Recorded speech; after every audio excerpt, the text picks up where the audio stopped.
This looks like a normal USB drive, but when I plug it in, it becomes a keyboard and types commands automatically with only this simple script. Whoa! It also works with typing in the phones. You just need an adapter.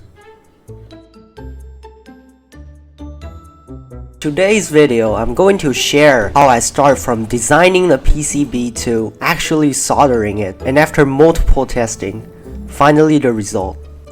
The initial goal of this project was to create a rubber ducky-like USB device. What's a rubber ducky?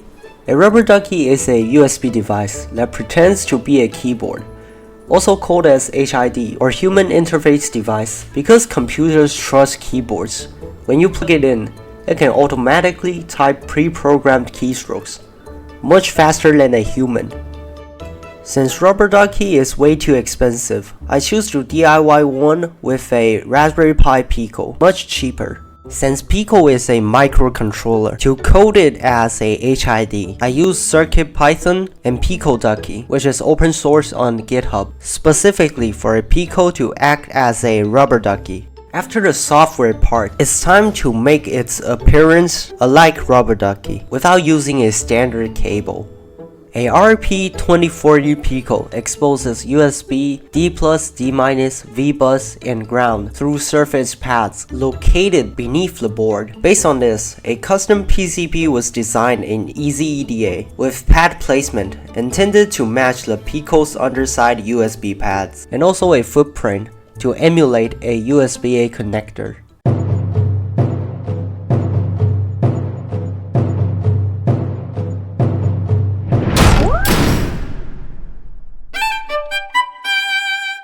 Although the design's intent was to achieve direct pad-to-pad content, but after testing, the pad alignment alone cannot provide a reliable electrical connectivity. So although I have a PCB, I still have to solder a wire onto it. I also faced multiple problems while building it due to my lack of performance and soldering. The USB-A PCB failed to connect, and also some problems about the pins.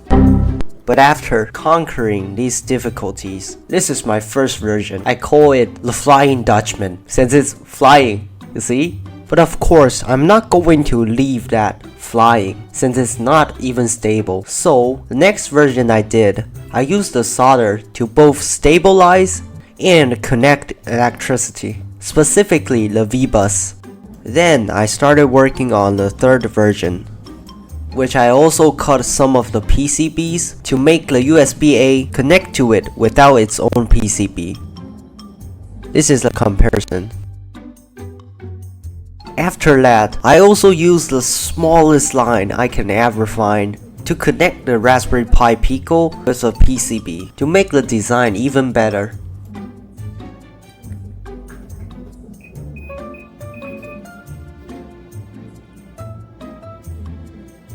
At the end, we finally have a rubber ducky-like USB device for us to perform either computer hacking or just typing some funny words.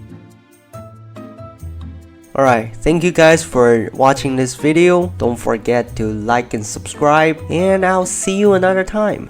Bye!